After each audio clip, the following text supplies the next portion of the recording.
Halo semuanya, selamat datang lagi di pembahasan kita. Nah, hari ini kita bakal ngebahas sesuatu yang sering banget luput dari perhatian kita, tapi jujur aja, risikonya tuh bener-bener gila, tinggi banget.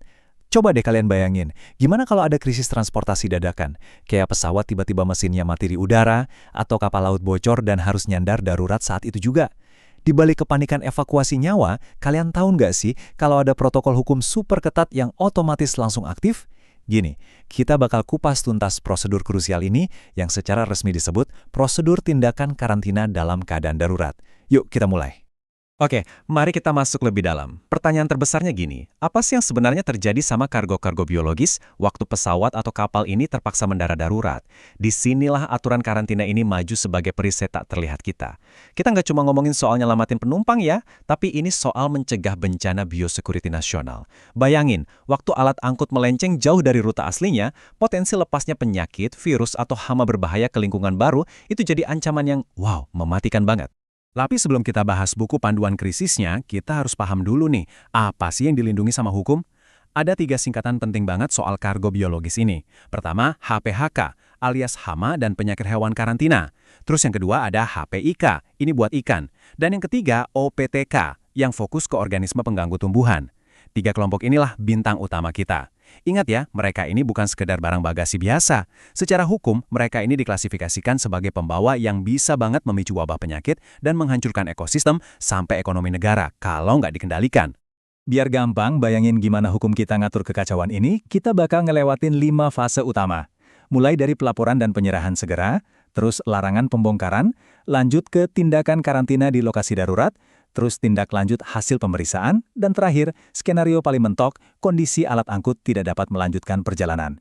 Ini urutan pastinya, dari detik pertama musibah sampai selesai. Oke, langsung aja masuk ke fase pertama, pelaporan dan penyerahan segera. Ini soal rantai komando waktu kedatangan darurat. Jadi, begitu krisis terjadi, waktu itu ibarat emas kan? Nah, rantai komando ini harus jalan tanpa jeda. Sedetik setelah pesawat atau kapal mendarat di lokasi yang nggak semestinya, alurnya tuh udah disetting presisi banget. Langkah pertama, ya momen pendaratan darurat itu sendiri. Terus langkah kedua, si penanggung jawab kendaraan harus wajib langsung lapor ke aparat terdekat. Bisa ke otoritas bandara, pelabuhan, atau pemerintah setempat. Kenapa aparat setempat dulu? Soalnya merekalah garis pertahanan pertama buat ngamanin area.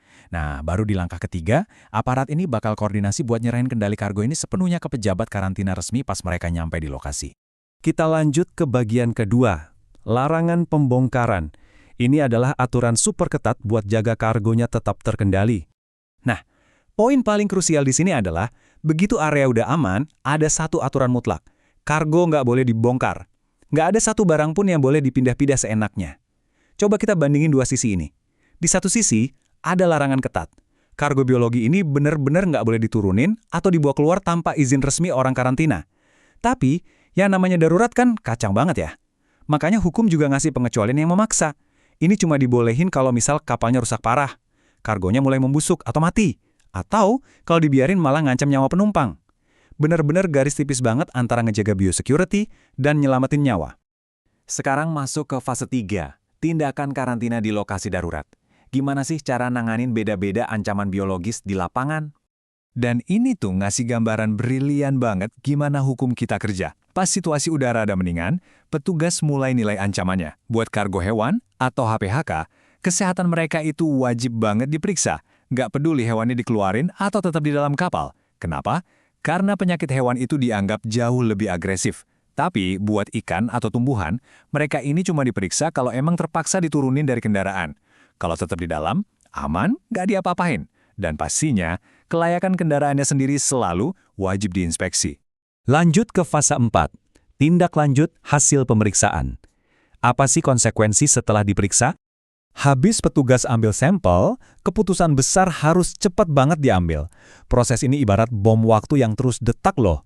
Di jam 0, itu waktu hama atau penyakitnya ketahuan. Terus dari jam pertama sampai jam ke-24, otoritas langsung ngegas ngasih perlakuan medis atau disinfeksi massal ke kargo itu. Masuk hari kedua dan seterusnya, ini momen penentuannya. Kalau kargo akhirnya terbukti bersih, sertifikat izin transit bakal dikeluarin dan mereka boleh lanjut jalan.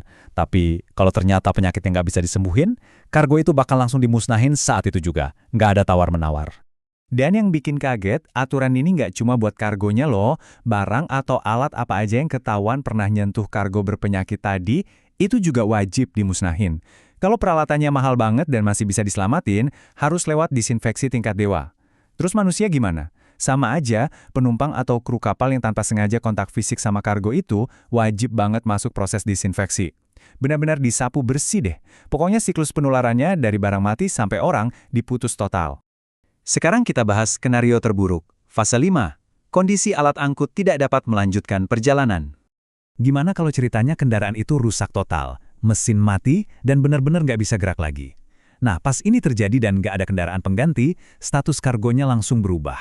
Aturan standar impor karantina langsung berlaku penuh. Yang gila itu kalau kargo biologis ini aslinya cuma mau transit, alias tujuannya ke negara lain, kargo itu nggak bakal disimpan, tapi bakal langsung dimusnahin. Terus, kalau pemiliknya lepas tangan, nggak dapat kendaraan baru atau nelantarin kargo itu, mereka wajib nyerahin kargonya secara sukarela. Kalau nolak, jangan salah, negara punya wewenang mutlak buat menyita paksa kargo tersebut. Nah, hal yang paling menarik di sini adalah kelihatan banget seberapa kuatnya wewenang negara pas krisis begini. Menyita paksa kargo berbahaya itu bukan sekedar urusan ketik-mengetik biasa. Ini tindakan nyata yang di-backup sama hukum kedaulatan kita, disaksiin langsung sama banyak instansi dan dicatat resmi. Ini bukti nyata kalau ujung-ujungnya kedaulatan dan biosecurity Republik Indonesia itu harga mati, yang nggak bisa dikompromiin sama kepentingan siapapun. Jadi, sebagai penutup nih, coba deh kalian pikirin, gimana kalau besok pagi ada kapal kargo gede isi hewan hidup tiba-tiba terdampar di pelabuhan kota kita? Bakal sehancur apa ekosistem kita kalau aturan logistik tak terlihat ini nggak pernah ada? Panduan karantina yang barusan kita bedah ini ibaratnya barikade raksasa yang kerja diam-diam di belakang layar. Aturan inilah yang mastiin musibah transportasi darurat nggak berubah jadi bencana biologis nasional buat kita semua. Seru banget kan? Terima kasih udah ikutin pembahasan kali ini. Sampai ketemu di bedah materi seru kita selanjutnya.